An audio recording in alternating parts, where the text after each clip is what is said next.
Inner Voice, a heartfelt chat with Dr. Foojan.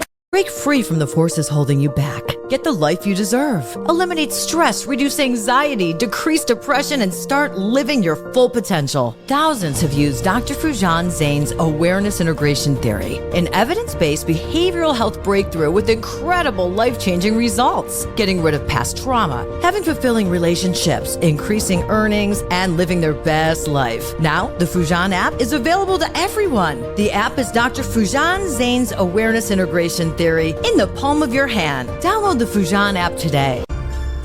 Do you wish to wake up one day and hit the Life Reset button? Life Reset, the awareness integration path to create the life you want by Dr. Foojan Zeine, helps you navigate crucial life areas, heal the past traumas, and cultivate fulfilling relationships and careers. Life Reset is your guide to a profound journey to reshape your life. Grab your copy on Amazon or Audible now and embark on a path to a more joyous and fulfilled life. Welcome to the Inner Voice Heartfelt Chat with Dr. Foojan podcast. I'm your host, Dr. Foojan Zeine, a psychotherapist and author and the creator of the Awareness Integration Theory. I'm so thrilled to have you join us today for what I promise you to be an insightful discussion. In this episode, I chat with Dr. Debra Mandel. She's a nationally renowned, no-nonsense, yet upbeat and compassionate psychologist who has over 30 years of experience focusing on helping individuals, couples, and families improve their lives, understanding that one size is not fit for all. Dr. Debra integrates multiple therapeutic modalities with expertise ranging from general life concerns to addiction, eating disorders, depression, anxiety, and post-traumatic stress disorder. When it comes to the mother and daughter duo, there's no problem she can't address. Dr. Debra is the author of 4 books, including Dump Then Jump, which is from HarperCollins, 2007. She's been featured on multiple national television and radio shows as a relationship expert and has co-hosted her own podcast, achieving over 1 million listeners. So whether she's in print, she's on air, or in her office, Dr. Debra delivers her message that it's never too late to overcome adversity and learn to thrive. You can definitely visit her at drdebraonline.com. Today, we actually talk about her latest book, Sassy and Rude, and she talks about, in this book, the dynamic of daughters and mothers. We kind of look over many, many angles of this relationship together, and she really shares beautiful words of wisdom, and not only how the dynamic is, but how it can be, and how it could go from a certain type of a power struggle as we're growing up between the mothers and daughters to a healing concept. So I enjoyed our conversation. I'm positive you're going to enjoy the same.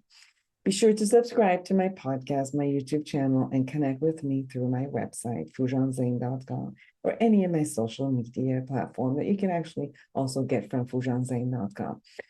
Share your thoughts with me. I'd love to hear from you. So without further ado, here's Dr. Debra Mandel. Intentional Parenting, a practical guide to awareness integration theory, written by Dr. Jafari, Dr. Foojan Zeine, and Dr. Manoukian, 3 experts in human development, is your step-by-step guide to raising a healthy child prepared for a culturally integrated world. You're supported in parenting infants to adolescents using the latest evidence-based scientific research on parenting.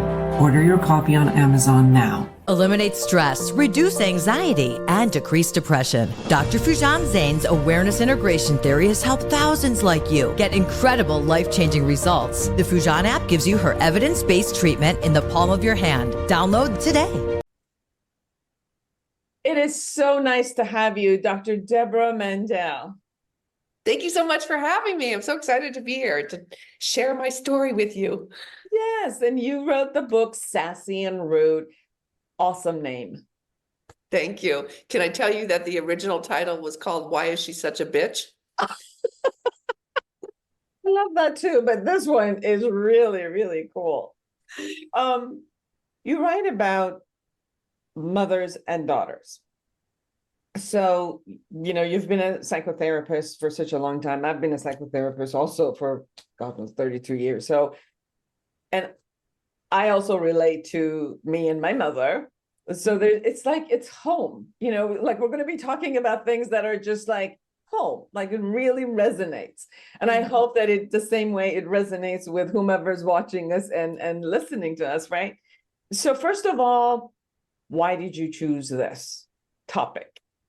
Of course, it's a great question. And I think most of us, even as therapists, we have some personal agenda when we write our stories, because it's not just about all the clinical work that I've done with mothers and daughters, but there's a personal background here too. So I'll just drop into that a little bit. My own mom and I did not have the best relationship, sadly, and she died quite young at around 58 years old. Both my parents were immigrants. My father was from Poland, a Holocaust survivor. My mother was from Estonia, and her family moved to Sweden when she was a young girl, and then to Canada. And so she pretty much raised herself. Her dad was very abusive. I only met my grandparents once, and she was not really equipped to be a mom, I should say. I don't even know that she really wanted to be a mom. My parents were about almost 14 years apart. She was very young. She gave up a career in modeling. And I'm not saying that she didn't love me, but she just didn't have that really nurturing kind of love that I really wanted to provide for my own daughter. And so she was kind of a tough cookie.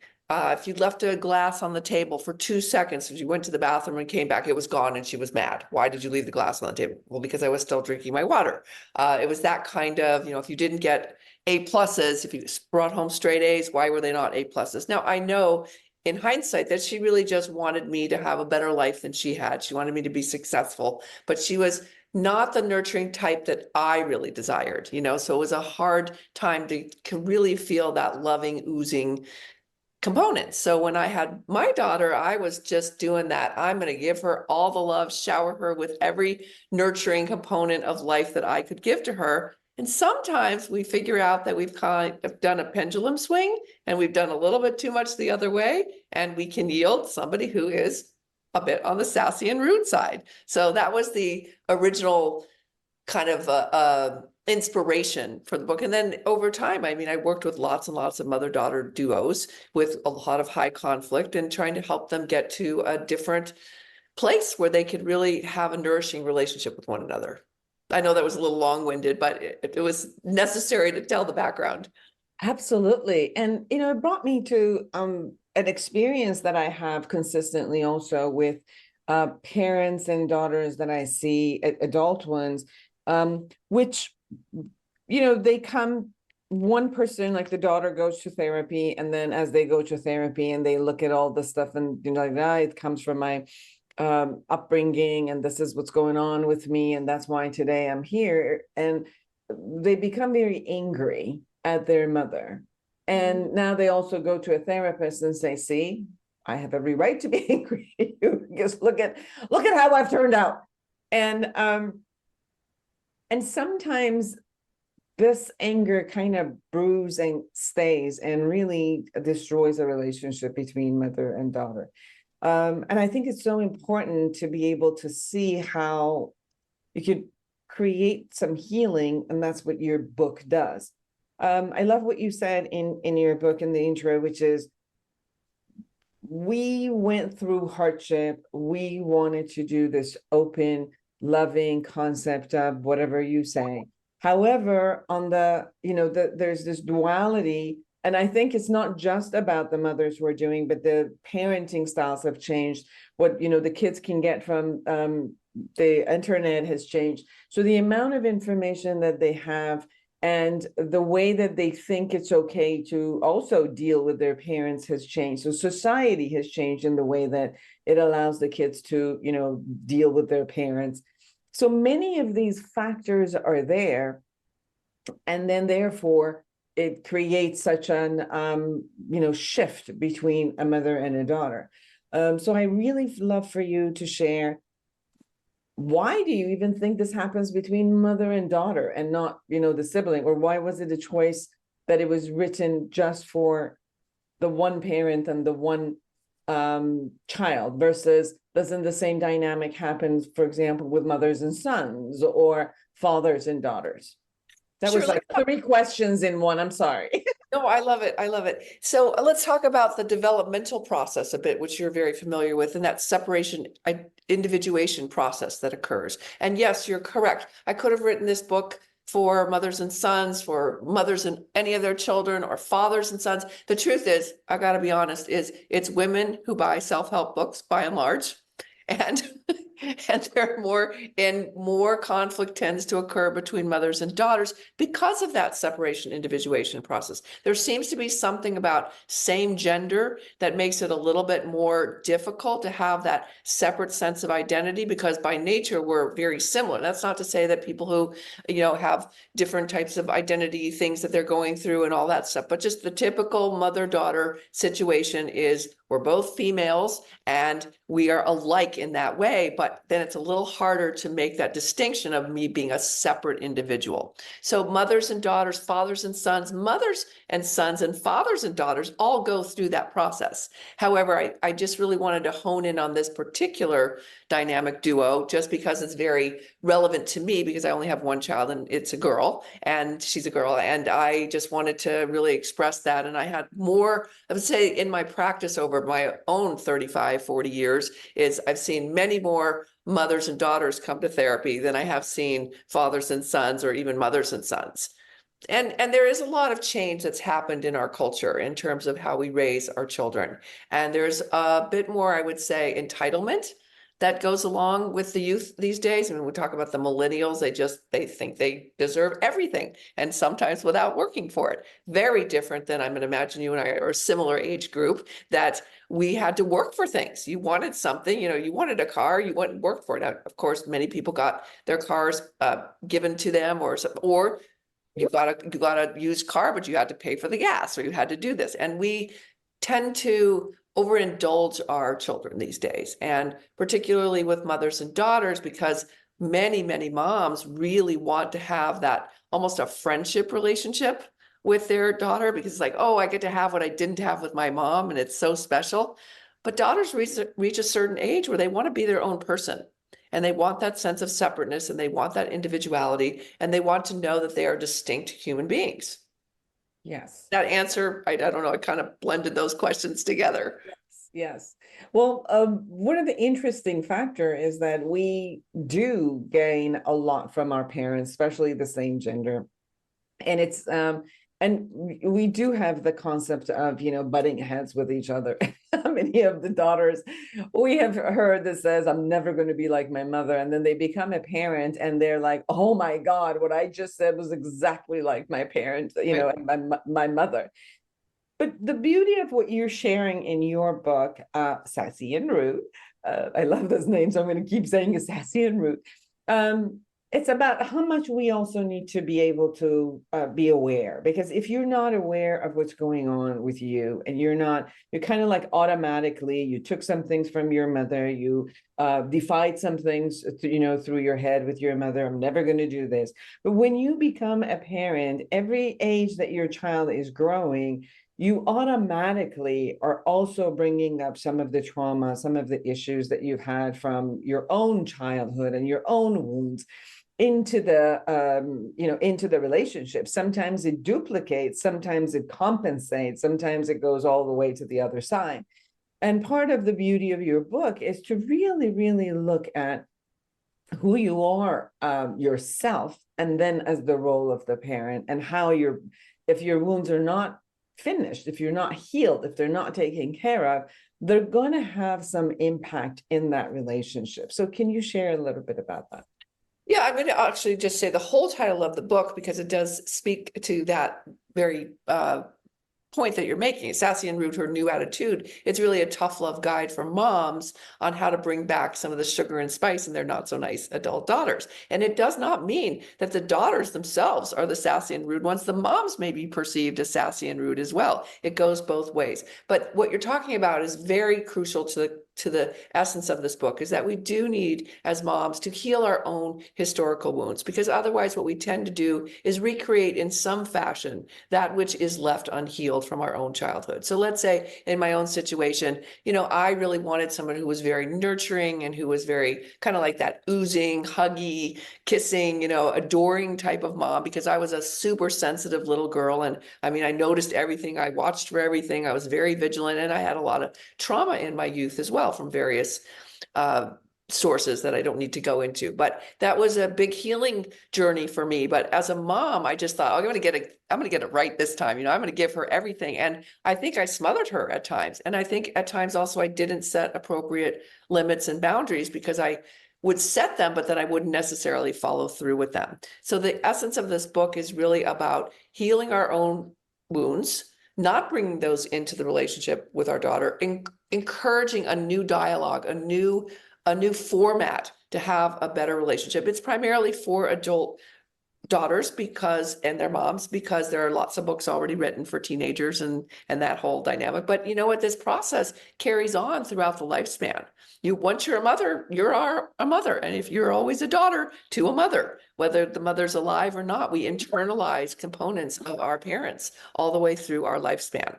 So it's really critical that we get out of the blame shame game. This is not about harboring resentments about our own historical past, our own parents and what they did or didn't do for us, but letting go of those wounds, learning how to heal those, gaining forgiveness for ourselves, forgiveness for others, and then creating a dialogue with our daughters that we can say, hey, let's heal this. Let's figure this out. Whatever you're holding on to against me, let me know what it is. I want to hear it. So we have to be able, in a good place though, to be able to do that. So the first part of the book is really about healing our own stuff before we even open up that window to addressing that which we may be suffering with our own daughters. Sassy and Rude, Her New Attitude, from Dr. Debra Mandel. Dr. Debra, I know for myself, I had, she's passed away, but my relationship was like, she was very loving, but not necessarily attentive. And the only time she would be attentive, it would be when she wanted to tell me that I'm not doing something good enough and I have to excel and I got to do 10 more things and 10 more things. And it was interesting because all I heard was, I'm not enough and I got to do 10 more things. But the world used to hear that, oh my gosh, she's like the best daughter. So this, I wouldn't hear it because the message was never there. Sure. And the affection was always in front of others. In front of others, it was always a lot of affection to me. Wow. But alone, it was more like, come on, do the next thing, do this. Now piano, now ballet, now, learn French, now learn English, now then do that. It was always like I had to be doing something. I remember I had gone to the bathroom and then she knocked and I'm like, yes, in the bathroom. She goes, I just want you to read this book. I'm like, well, I'm in a bathroom. Yeah, but your upper part is not doing something. Might as well read a book while you're sitting there. And I'm like, really? I don't even get to have one moment in the bathroom. But what was funny is like the part of her that pushed to me is moving ahead exactly as she wanted me to be. However, the other parts are still also there. I'm never enough until I do 10 more things. Sure. And my relationship, and I came here when I was 12, so I didn't even have her after that. But there was this, I wanted to share this because there's always this concept of the needing for that attachment and then pushing away and then needing it and then pushing it away. And part of the individuation you were talking about. But it's also the sadness that like based on the love that I want her, my mother, to be the way I want her to be in every single situation, supporting me.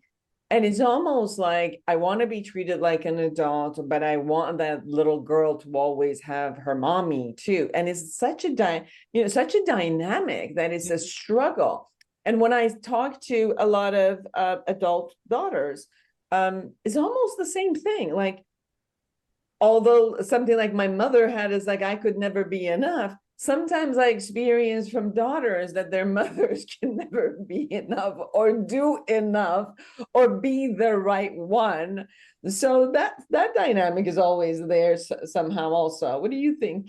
100%. And I'm sorry that you experienced that, because it is hard to feel like not enough. And just to comment a little bit, one of the things as children that we really, well, really, any of us, we don't know how to read somebody's intentions. People can tell us what their intentions are, but we really just interpret people's intentions, right? We observe something, we interpret it, we take it inside, then we have our feelings about it. And you never know how we're going to interpret something, right? We don't know what that internal computer is going to do with that information. So I'm going to guess that your mother's intention was to get you to be a high achiever so you would succeed in the world, and that you would be not for wanting anything, right? But her methodology, the way in which she may have conveyed that as a little girl, as a young adult, all you hear is, I'm not enough, I'm not enough, I'm not enough. And then that affects your own level of self-worth, which then can affect how you treat your own self. And it could actually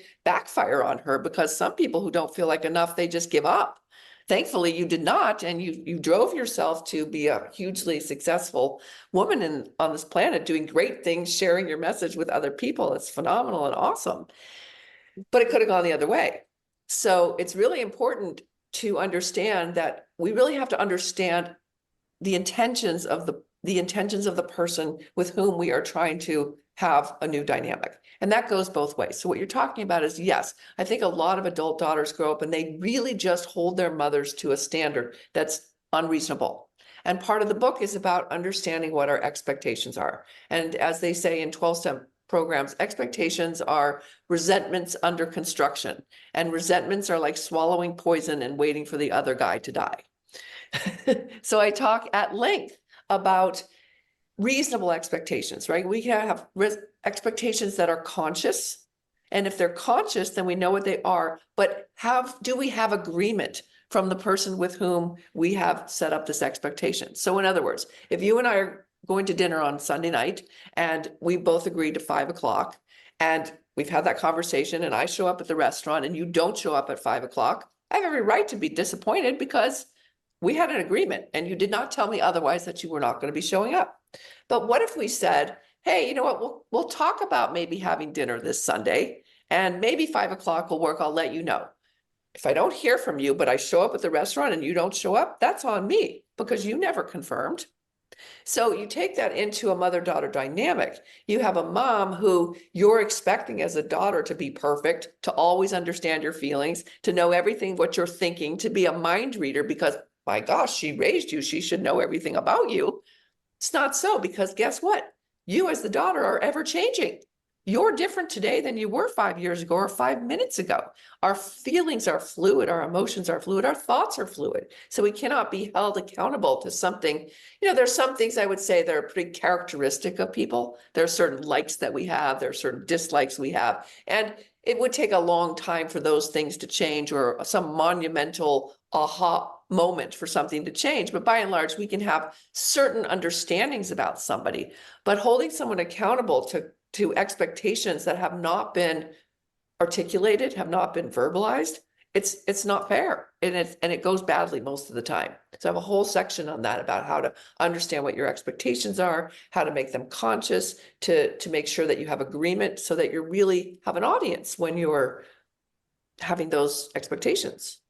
Some of the expectations that you're also talking about holds kind of a resistance when, even in therapy sessions, we've had mothers who are acknowledging, I know that I did this and that's all I knew. And, my intention was this, like if my mother would come in and say, yes, my intention was, I didn't have as a woman all that I could have. And when I had you, I wanted to give you all the opportunities that I didn't have. And I wanted you to be able to do all of it and get all the opportunities. And because I was a single mother, I was working, and she could say all of these things to me. And I've watched mothers explain, these are the reasons I've done this. Some of it because of the good intention for you, and some of it just my own circumstances. This is all that I could do, or this is all that I knew.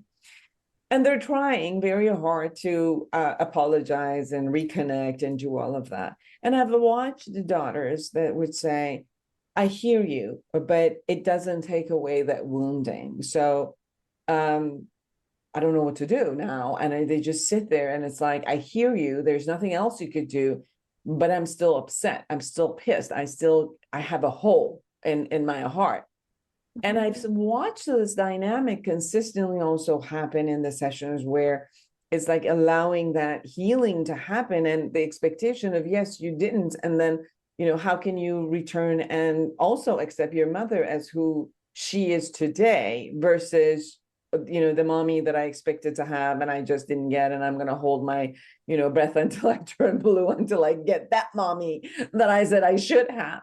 And there's also this kind of like disappointment and how to get grief for the mommy we didn't have and, kind of like enjoy the one we have. And that is a whole different process also. Can you share a little bit about that and your practice and how you've shared that also in your book?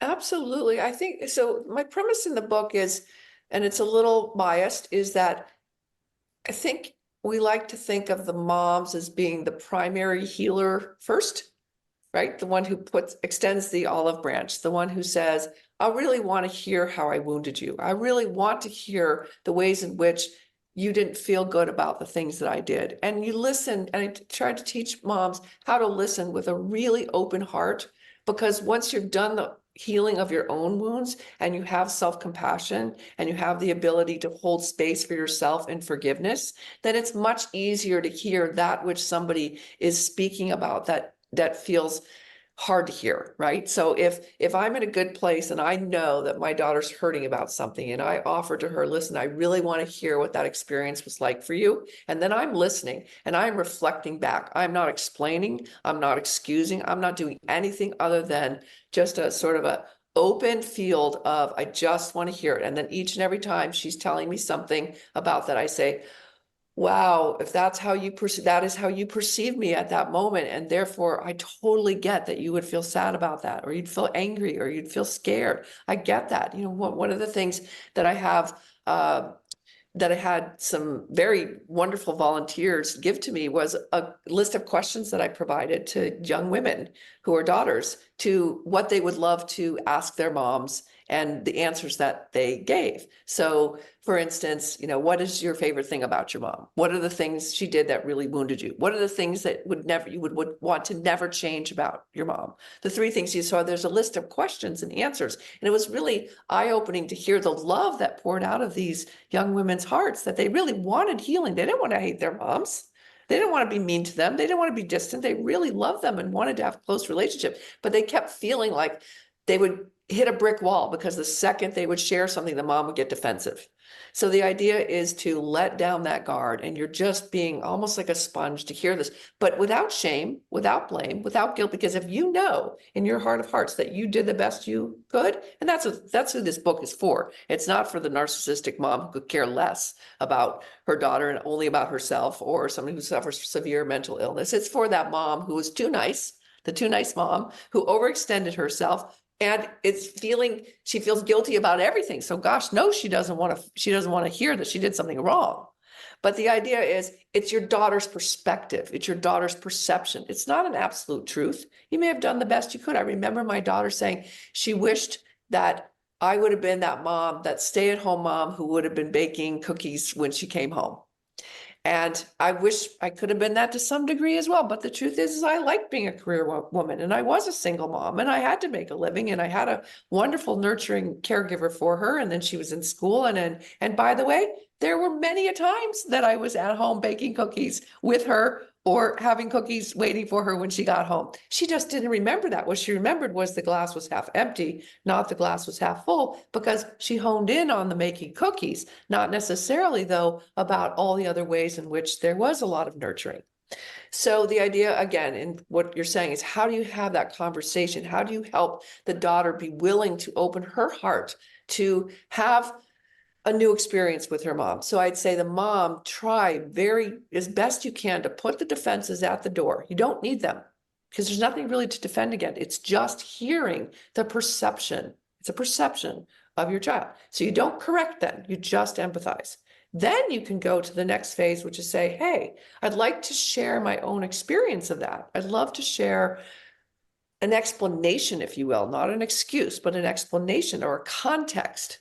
Like, it helped me so much when I knew more about my mother's childhood, because before I knew any of that, it was a lot of times I just couldn't put her in a perspective other than it felt to me like she was mean to me a lot of times. And later on, I got to see that she was just a hurting little bird inside, because her caring showed up when animals showed up. I mean, I could bring my mom any bird with a broken wing, and we would go in the garage and we would do everything we could to try to save this little thing, or kittens or puppies or whatever it was. She had that heart. That's where she felt safe. So I could see that, but it wasn't so much with people, because I think she was just a guarded, wounded little girl who did not know how to heal those wounds herself. So it's really helpful, especially for adult daughters, to get the context of your mom and her own childhood if you don't know anything about them. Find out. It will help you with your relationship. So two-sided. Yes. And also about how to be close as two adults, because it's such a different dynamic, right? Like, when we're a daughter and as a mother, we have the authority. We are the disciplinary. We are the person who has to kind of be the role model and move forward and be the caretaker. But as our daughters grow up, the roles kind of change somehow, in the midst of it. The need for closeness becomes a different way. It's not the same way of caretaking. It's a different way of being close. And I think a lot of times what you just alluded to, the children don't see the character of their parents or the needs of their parents. To children, parents are there to take care of them. And a lot of times when it's vice versa, and there's a parent who's ill or is seeking the help, a lot of times it actually becomes, a burden or a trauma for the child. So somehow the role is a kind of a one-way role that goes from a parent to their child. But as obviously we grow and we become an adult, there's a lot more of this equal sense of relatedness together. And can I also see my mother as a human being, as a female, as a woman, as someone who's there, who also has needs. And it's not that I'm just going to call upon them whenever I need them. And if they're coming to me because of their needs, then I push back and say, you're too enmeshed. You're just, you're wanting too much, get away. And I've also seen that because of being too nice and, kind of not even ever asking, I've asked the mothers and my sisters, even with your 10-year-old, can you sometimes just ask for a glass of water? And it's, have them give you something and see that you also sometimes need something. Yes. Because we train them that you don't have to think of me as a human being. I'm just here to serve. And then as a grown-up, it's different. Like as a parent, we also want to have, I'm done. Like how many, I'm not going to keep you as an infant for 40 years, 50 years. So you also need to see me. And this dynamic of shifting from a parent to child to kind of like an equal adult. And then as time goes on and mothers become a little bit elderly, and the shift that the daughters or a child has to actually become and take care of their mom. And you see this, like I see a lot of times in my practice, of this rage that happens, which is I'm going to lose my mother and now I have to take care of you until they do, and shift this dynamic. Can you share a little bit about your experience with this dynamic? Yeah, absolutely. That's such a great question. And I'm sorry to say that I have so many answers that I'm not sure which ones to choose from. Pour it out. Okay. Well, it brings to mind many components that I think are important. One is that we can have a mother-daughter relationship where what you're talking about is that the mother was always in service of the child's needs, never really teaching that reciprocal experience. And often, I hate to say this, a lot of those daughters grow up without a lot of empathy, and they really do have this me orientation. And they're really appalled at the idea that the mother is a person as well. Like, wait a second, you're my mother, you're my punching bag, you're there for me all the time. You do that, you do that. And what you're talking about, that rage is it can be so profound to switch that role. But there's also a component that's really important for moms to reflect on is, even if you were very indulgent of your daughter, were there times that you actually, what we call, parentified your child? In other words, sometimes moms who have a lot of wounds, even though they're on the surface providing a never-ending supply of love, adoration, etc. On the other hand, they're also expecting their daughter to actually nourish them and to make up for them and to almost be their own mother, because that love that a child can give, that just uncontained love, that like a little toddler that runs up to you with the big arms and gives you a big squeeze hug and kisses you, is so yummy. It's hard to let go of that, right? So some moms, even though they did their best to be that indulging mom and ever present, actually were helping their daughters not really see that they could be the daughter, in other words, if that makes any sense, almost like a double bind. So it's important when you're addressing that dynamic with your daughter to really be open-minded to hearing, were there times at which you really did feel like it was inappropriate, that you had to really nurture me? Maybe a mom, I mean, I talk about many different examples in the book, somebody who's going through a divorce, and then, the daughter gets mommy all to herself, which is wonderful for both of them. They go out shopping all the time. They do this together. They do that together. And then all of a sudden, the daughter is dating in high school, and the mom is like, just what? And she's sabotaging it every place that she can, because she can't handle it. She can't handle not having her little girl by her side. So it's really important that we understand both sides of that dynamic. But the critical component, I think, in parenting that has gotten somewhat lost, I think, in this last generation is teaching empathy. So I like the family-centric approach as opposed to a parent-centric or a child-centric, where it's really about what serves our family, whether it's a family of 2, a family of 3, a family of 10, or a family of 15. What's going to serve all of our needs? Now, clearly, the younger the child, the more their needs take priority. Right? You can't say, well, I want to go out to dinner tonight, and you know what, we don't have enough food for you at home, but so what? Go get it yourself. Well, I'm 3, I can't do that. I mean, I actually distinctly remember my mother's claim to fame was telling people, the world, that I could make my own breakfast at a year. I was able to crawl to the cupboard and pour some cereal in a cup so I could get something to eat, because my mother didn't want to wake up till 10 o'clock. So that was not necessarily what I would say something to be proud of, but she was proud of that. She was so proud that she had such an independent daughter at 1 or 1.5, probably a little too young, right? But the idea at a child, like you say, at 10 years old, you know what? Mommy's making dinner for all of us. And, the water cooler's over there. Could you please get me a glass of water? Yeah, because that's in service of the family system. That's in service of providing for everybody's needs. And I think that transition is much easier if that was accomplished in childhood, but oftentimes it wasn't. So it is a harder transition later on in adulthood. Absolutely. Okay, everyone, sassy and rude, her new attitude. And this is from Dr. Debra Mandel. Dr. Debra, anything we haven't shared that you really want people to know? I really want to emphasize the idea that we have to really pay attention to what we have control over and what we don't. Well, when our children are young, we definitely, as you were saying earlier, we're the disciplinarian, we're the love fest. We provide as much as we can to help in their development.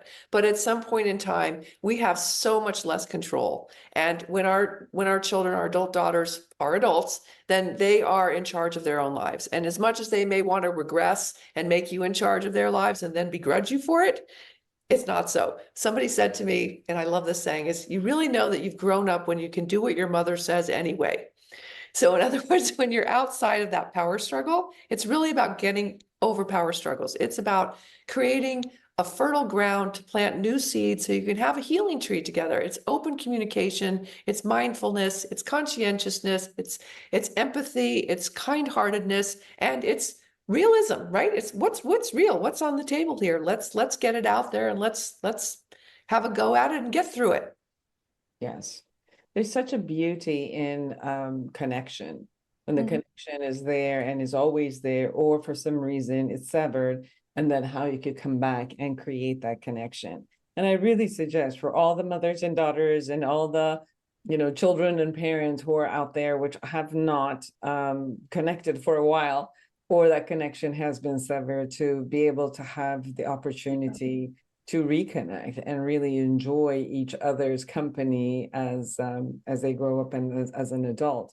I think the concept of approval that you also wrote in your book, that every one of us, not only we want our parents' approval, but other way around, parents also feel a failure or a success when they don't get their child's approval, and they shine as when they do feel that, although I might have not been perfect, and I don't think any of us are, but although it didn't do everything the way it was supposed to, or I've done things where the other person did not get my intention and did it, and took it another way, that I do have the opportunity to explain myself and heal. And if I did hurt someone, even unintentionally, to be able to have the remorse and to have the healing, and to know how else I can recreate some love and connection with that. So I think it's such an important relationship that we can't just say, oh, whatever, let it be. We can't do that. It almost feels like a hole in our soul